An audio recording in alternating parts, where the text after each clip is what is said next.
شما را به برنامه مسائل قربانی خوش آمدید میگوییم و شروع میکنیم. سوال اول از شما که قربانی چیست؟ الحمد لله على إحسانه والشكر له على توفيقه وامتنانه وأشهد أن لا إله إلا الله وحده لا شريك له تعظيما لشأنه وأشهد أن محمدا عبده ورسوله الداعي إلى رضوانه. أعوذ بالله السميع العليم من الشيطان الرجيم من همزه ونفخه ونفثه. ذلك ومن يعظم شعائر الله فإنها من تقوى القلوب. خدمت همه شما برادران و خواهران مؤمن و مسلمان، شنوندگان گرانقدر، السلام علیکم و رحمت الله و برکاته.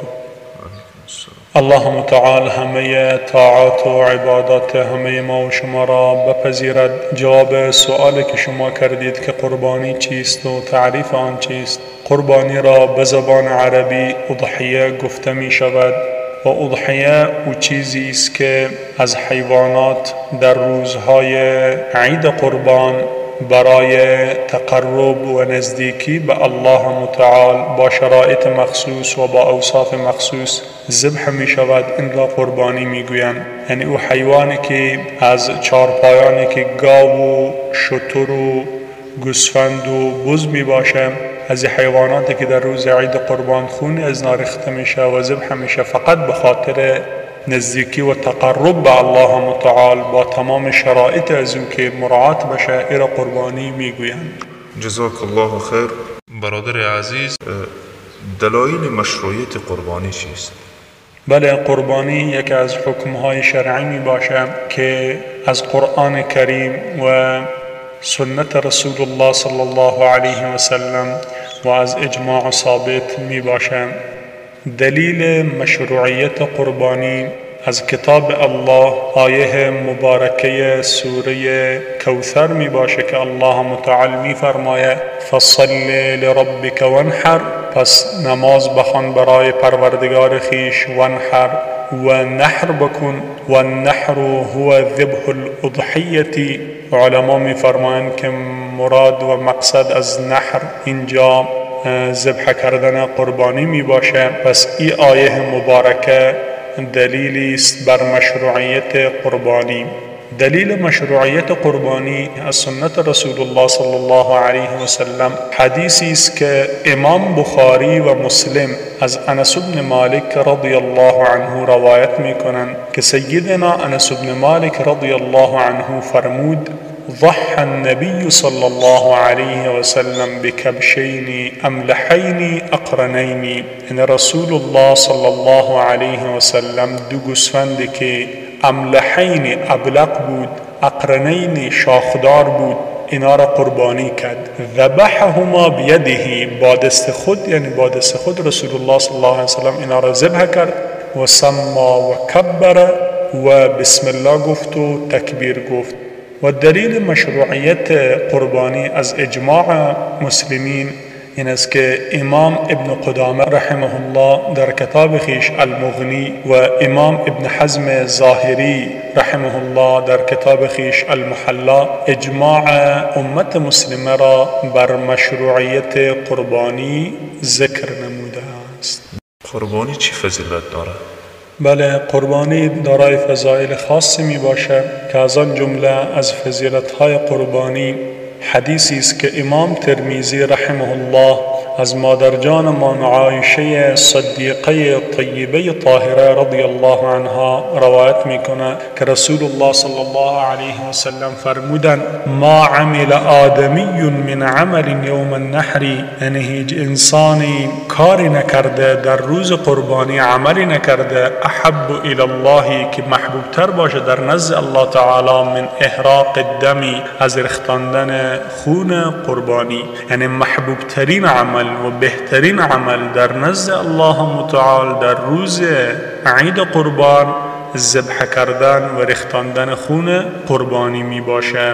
و از جمله فضائل قربانی همچنین قربانی کردن نشانه تابعداری کامل از ابوالانبیاء ابراهیم خلیل علیه السلام می باشه و کسی که قربانی میکنه یقینا ای اطاعت از کتاب الله و از سنت رسول الله صلی الله علیه و سلم میکنه. و سوال اخیر برنامه است که حکم قربانی چیست؟ بله، درباره حکم قربانی علمای کرام بر دو قول اند.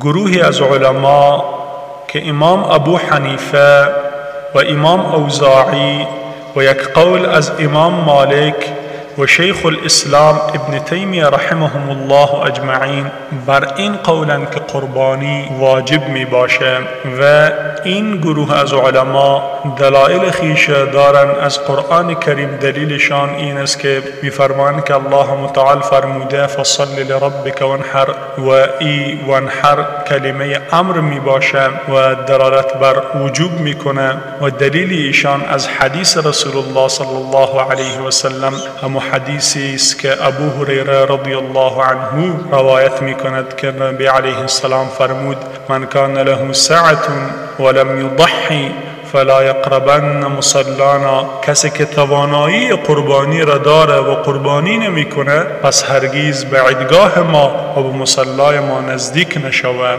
گروه دیگر از علما که جمهور فقها می باشه امام شافعی، امام احمد و یک قول مشهور از امام مالک و امام ابن حزم ظاهری رحمهم الله اجمعین، این جمهور فقها بر این نظرند که قربانی سنت مؤکده می باشه. دلیل ایشان حدیثی است که امام مسلم رحمهم الله از سلمه مادرجانمون سلمه رضی الله عنها روایت می کند که رسول الله صلی الله علیه و سلم فرمودند اذا رأیتم هلال ذی الحجه و اراد احدكم ان یضحی فلیمسک عن شعره و اظفاره. رسول الله صلی الله علیه و سلم می فرمایند وقت شما هلال ماه ذی الحجه را شما دیدید و یکی از شما اراده قربانی را داشت پس خود نگه بداره از موی خیش و از نخونهای خیش که اینا را کوتاه نکنه. پس علما می فرمایند که نبی علیه السلام در این حدیث لفظ اراده را ذکر کرده که کسی از شما اراده قربانی را داره و این لفظ اراده دلالت بر سنت می کند نه بر وجوب. و همچنین از صحابه کرام روایت شده ابوبکر صدیق و عمر فاروق رضی الله عنهما اینها گاهی اوقات قربانی نمی کردن به خاطر ترس از که مردم ای را واجب ندانه. و همچنین امام ابن حزم ظاهری رحمه الله می فرمایه که لم یصح عن احد من الصحابه انها واجبه، یعنی از هیچ یک از صحابه به سند صحیح ثابت نشده که صحابه کرام قربانی را واجب گفته باشند یا بر این نظر باشند. پس خلاصه این شد که قول راجح درباره حکم قربانی قول جمهور فقها است که قربانی سنت مؤکده می باشه نه واجب.